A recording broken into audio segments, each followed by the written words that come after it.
Chapter 19 Dr. Nikidik's Famous Wishing Pills. The Tin Woodman was usually a peaceful man, but when occasion required he could fight as fiercely as a Roman gladiator. So, when the Jack-Daws nearly knocked him down in their rush of wings and their sharp beaks and claws threatened to damage his brilliant plating, the Woodman picked up his axe and made it whirl swiftly around his head. But although many were beaten off in this way, the birds were so numerous and so brave that they continued the attack as furiously as before. Some of them pecked at the eyes of the gump, which hung over the nest in a helpless condition, but the gump's eyes were of glass and could not be injured. Others of the jackdaws rushed at the sawhorse, but that animal, being still upon his back, kicked out so viciously with his wooden legs that he beat off as many assailants as did the woodman's axe. Finding themselves thus opposed, the birds fell upon the scarecrow's straw which lay at the center of the nest, covering Tip and the Wogglebug, and Jack's pumpkin-head, and began tearing it away and flying off with it, only to let it drop straw by straw into the great gulf beneath. The scarecrow's head, noting with dismay this wanton destruction of his interior, cried to the Tin Woodman to save him, and that good friend responded with renewed energy. His axe fairly flashed among the jackdaws, and fortunately the gump began wildly waving the two wings remaining on the left side of his body.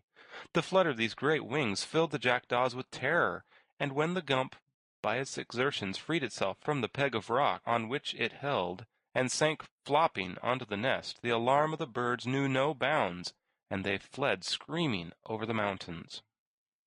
When the last foe had disappeared, Tip crawled from under the sofas and assisted the Wogglebug to follow him. "We are saved!" shouted the boy delightedly. "We are indeed," responded the educated insect, fairly hugging the stiff head of the gump in his joy. "And we owe it all to the flopping of the thing, and the good axe of the woodman."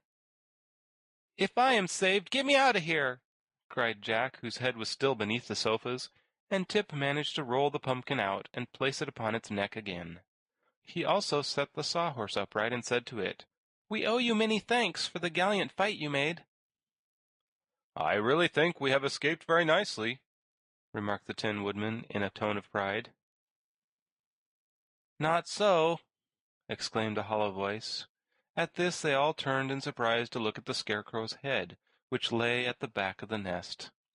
"I am completely ruined," declared the scarecrow as he noted their astonishment. "For where is the straw that stuffs my body?" The awful question startled them all. They gazed around the nest with horror, for not a vestige of straw remained. The jackdaws had stolen it to the last wisp, and flung it all into the chasm that yawned for hundreds of feet beneath the nest. "My poor, poor friend," said the Tin Woodman, taking up the scarecrow's head and caressing it tenderly. "Whoever could imagine you could come to this untimely end?" "I did it to save my friends," returned the head, "and I'm glad that I perished in so noble and unselfish a manner." "But why are you all so despondent?" inquired the Wogglebug. "The scarecrow's clothing is still safe." "Yes," answered the Tin Woodman, "but our friend's clothes are useless without stuffing." "Why not stuff him with money?" asked Tip. "Money!" they all cried in an amazed chorus. "To be sure," said the boy. "In the bottom of the nest are thousands of dollar bills, and $2 bills, and $5 bills, and 10s, and 20s, and 50s. There are enough of them to stuff a dozen scarecrows. Why not use the money?" The Tin Woodman began to turn over the rubbish with the handle of his axe, and sure enough, what they had first thought were only worthless papers were found to be all bills of various denominations, which the mischievous jackdaws had for years been engaged in stealing from the villages and cities they visited. There was an immense fortune lying in that inaccessible nest, and Tip's suggestion was, with the scarecrow's consent, quickly acted upon. They selected all the newest and cleanest bills and assorted them into various piles. The scarecrow's left leg and boot were stuffed with $5 bills. His right leg was stuffed with $10 bills, and his body so closely filled with 50s, 100s, and 1000s that he could scarcely button his jacket with comfort. "You are now," said the Wogglebug impressively, when the task had been completed, "the most valuable member of our party, and as you are among faithful friends, there is little danger of your being spent." Thank you, returned the Scarecrow gratefully. I feel like a new man. And, although at first glance I might be mistaken for a safety deposit vault, I beg you to remember that my brains are still composed of the same old material, and these are the possessions that have always made me a person to depend upon in an emergency. Well, the emergency is here, observed Tip, and unless your brains help us out of it, we shall be compelled to pass the remainder of our lives in this nest. How about these wishing pills? Inquired the Scarecrow, taking the box from his jacket pocket. Can we use them to escape? Not unless we can count 17 by 2s, answered the Tin Woodman. But our friend the Wogglebug claims to be highly educated, so he ought easily to figure out how that can be done. It isn't a question of education, returned the insect. It's merely a question of mathematics. I've seen the professor work lots of sums on the blackboard, and he claimed anything could be done with x's and y's and a's and such things, by mixing them up with plenty of pluses and minuses and equals and so forth, but he never said anything, so far as I can remember, about counting up to the odd number of 17 by the even numbers of 2s. Stop, stop, cried the Pumpkinhead. You're making my head ache. And mine, added the Scarecrow. Your mathematics seem to me very like a bottle of mixed pickles. The more you fish for what you want, the less chance you have of getting it. I am certain that if the thing can be accomplished at all, it is in a very simple manner. Yes, said Tip. Old Mombi used to use x's and minuses, but she never went to school. Why not start counting at a half of 1?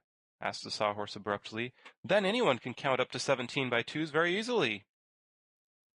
They looked at each other in surprise, for the Sawhorse was considered the most stupid of the entire party. You make me quite ashamed of myself, said the Scarecrow, bowing low to the Sawhorse. Nevertheless, the creature is right, declared the Wogglebug. For twice 1/2 is done, and if you get to 1, it is easy to count from 1 up to 17 by 2s. I wonder I didn't think of that myself, said the Pumpkinhead. I don't, returned the Scarecrow. You're no wiser than the rest of us, are you? But let us make a wish at once. Who will swallow the first pill? Suppose you do it, suggested Tip. I can't, said the Scarecrow. Why not? You have a mouth, haven't you? asked the boy. Yes, but my mouth is painted on, and there's no swallow connected with it, answered the Scarecrow. In fact, he continued, looking from one to another critically, I believe the boy and the Wogglebug are the only ones in our party that are able to swallow.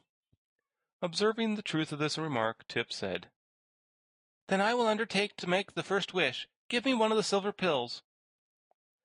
This the Scarecrow tried to do, but his padded gloves were too clumsy to clutch so small an object, and he held the box toward the boy while Tip selected one of the pills and swallowed it.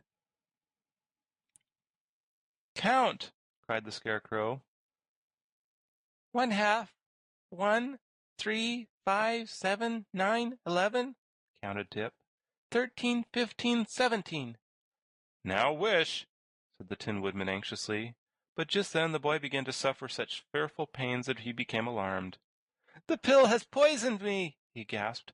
Oh, oh, ouch, murder, fire, oh! And here he rolled upon the bottom of the nest in such contortions that he frightened them all. What can we do for you? Speak, I beg, entreated the Tin Woodman, tears of sympathy running down his nickel cheeks. I don't know, answered Tip.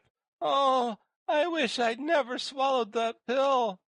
Then at once the pain stopped, and the boy rose to his feet again and found the Scarecrow looking with amazement at the end of the pepper box.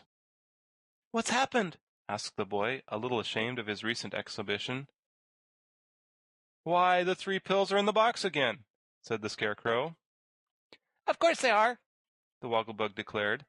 Didn't Tip wish he'd never swallowed one of them? Well, the wish came true, and he didn't swallow one of them, so of course they are all 3 in the box.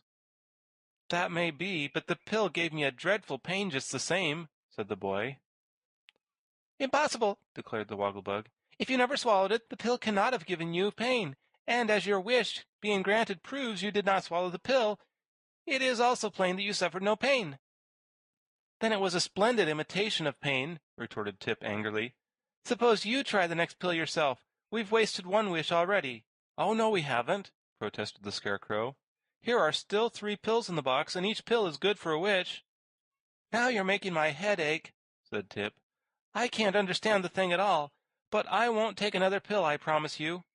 And with this remark he retired sulkily to the back of the nest. "Well," said the Wogglebug, "it remains for me to save us in my most highly magnified and thoroughly educated manner, for I seem to be the only one able and willing to make a wish. Let me have one of the pills." He swallowed it without hesitation, and they all stood admiring his courage, while the insect counted 17 by twos, in the same way that Tip had done. And for some reason, perhaps because Wogglebugs have stronger stomachs than boys, the silver pellet caused no pain whatever. "I wish the Gump's broken wings mended and as good as new," said the Wogglebug in a slow and impressive voice. All turned to look at the thing, and so quickly had the wish been granted that the Gump lay before them in perfect repair, and as well able to fly through the air as when it had first been brought to life on the roof of the palace. End chapter 19.